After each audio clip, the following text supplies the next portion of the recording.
Allez, 6h48 sur Sud Radio. Avant de retrouver Jean-Jacques Bourdin, on va parler de ce fameux nouveau carnet de santé qui fait peau neuve. Bonjour Fabienne Cocher.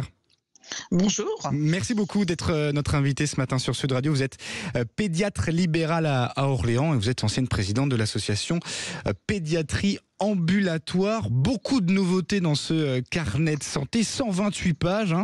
Alors on va essayer de les aborder les uns après les autres dans le détail. D'ailleurs, d'abord peut-être les bons côtés de ce nouveau carnet de santé. Quels sont-ils pour vous, Fabienne Cocher ? Alors, les bons côtés, ils sont d'une part pour les familles et aussi pour les médecins, les pédiatres, les médecins généralistes qui utilisent le carnet de santé. Pour les familles, davantage de conseils, selon ce qu'avait demandé la DGS, donc davantage de conseils par rapport à l'usage des écrans à la maison, prévention des violences faites aux enfants. Et pour les professionnels et pour les enfants naturellement, des pages très complètes dédiées à la réalisation des examens de suivi obligatoires de l'enfant qui sont au nombre de 20, de la naissance jusqu'à l'adolescence. Et c'est vrai qu'aussi dans ce nouveau carnet de santé, on a davantage notamment de conseils, j'ai lu par rapport aux écrans, les exercices physiques, oui. Des pages aussi ont été ajoutées concernant le diagnostic de l'endométriose, des conseils pour les ados, tout ça c'est quand même une bonne chose, Fabienne Cocher. Oui, tout à fait, et ça répond à ce qu'avait demandé la DGS de cibler ces conseils-là dans le nouveau carnet de santé, en vue d'ailleurs de la numérisation future après. Encore faut-il les lire. Est-ce que le médecin fera cet effort-là ? Est-ce que c'est aux parents de lire toutes ces pages et d'en parler avec son adolescent, son enfant ? Alors, les pages de conseils sont destinées aux parents. Alors, ce que l'on pourrait peut-être reprocher, c'est que dans ce nouveau carnet de santé, il se présente en 3 chapitres, un peu tout ce qui concerne la naissance, et après ce gros pavé de blocs de conseils, et après toutes les pages consacrées au suivi normatif de l'enfant. Dans le précédent carnet de santé, les pages de conseils étaient un peu distillées au fur et à mesure des pages de suivi. Et moi, quand j'étais pédiatre de maternité, je recommandais aux parents de lire les pages de conseils concernant la sortie de maternité, le retour à domicile. Là, ça fait un très gros bloc et en plus, ça a été regroupé conseils aux parents et aux adolescents. Ça aurait peut-être été un peu plus pertinent de mettre les conseils pour les adolescents juste avant la partie du carnet de santé consacrée aux adolescents. Les conseils sont bien faits, les illustrations sont jolies, les conseils sont pertinents, ils reprennent bien les recommandations du Haut Comité de santé publique qui avait travaillé sur ce dossier-là. Maintenant, c'est toujours la même difficulté, c'est de les lire. Alors ça concerne les parents, mais ça peut aussi concerner les médecins, les pédiatres, les médecins généralistes, parce qu'il est toujours bon de savoir ce qui figure dans le carnet de santé. Alors, est-ce qu'on sait déjà un petit peu, puisque ce nouveau carnet de santé est sorti pour cette année 2025, justement, ces conseils, que disent-ils ? On parle des écrans, de l'exercice physique, c'est du très concret, Fabienne Cocher ?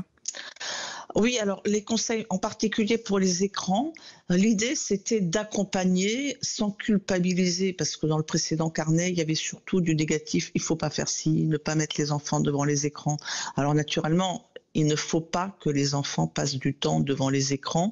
Là, l'idée, pour chaque page de conseil, il y a une idée générale.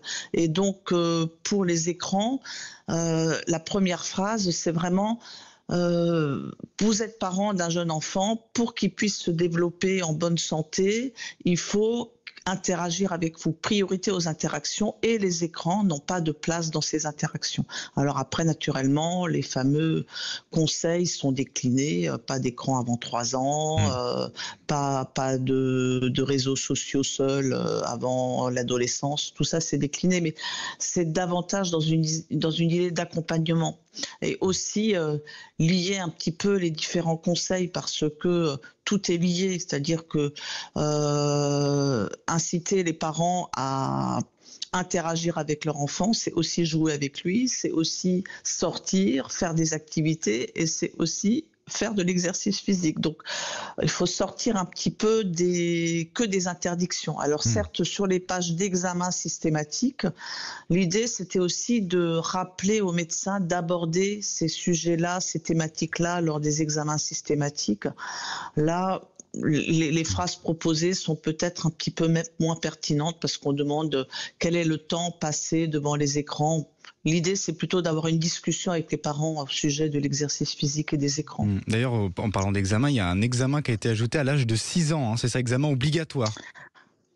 Oui, alors il y a 20 examens de suivi de l'enfant et par rapport au précédent carnet de santé, maintenant les examens systématiques se font aux âges aux dates anniversaires si vous souhaitez. Et cet examen 6 ans, dans le précédent carnet, c'était l'examen de la 6e année. Donc en déclinant en âge anniversaire, cet examen de la 6e année a été nommé examen des 5 ans. C'est quoi comme examen, Fabienne Kocher, d'un mot ? Pardon ? C'est quoi comme examen ? On parle d'examen. Quel est-il en détail ? Les examens obligatoires. Il y a 20 examens obligatoires de suivi. Donc, pendant les 2 premières années de vie, et après, à 3 ans, 4 ans, 5 ans, 6 ans. Et donc, cet examen de 6 ans a été ajouté. C'est-à-dire qu'il y a un examen obligatoire du premier mois de vie qui a été redéployé pour faire cet examen des 6 ans. Ça ne veut pas dire qu'avant, les enfants n'étaient pas vus à 6 ans. Mais c'est devenu un examen obligatoire de suivi. Eh bien, c'est noté. Voilà pour ce nouveau carnet de santé qui fait peau neuve. Et ça faisait 8 ans qu'il n'avait pas été changé, qu'il n'avait pas évolué. Merci beaucoup, Fabienne Kocher. Bonne journée à vous.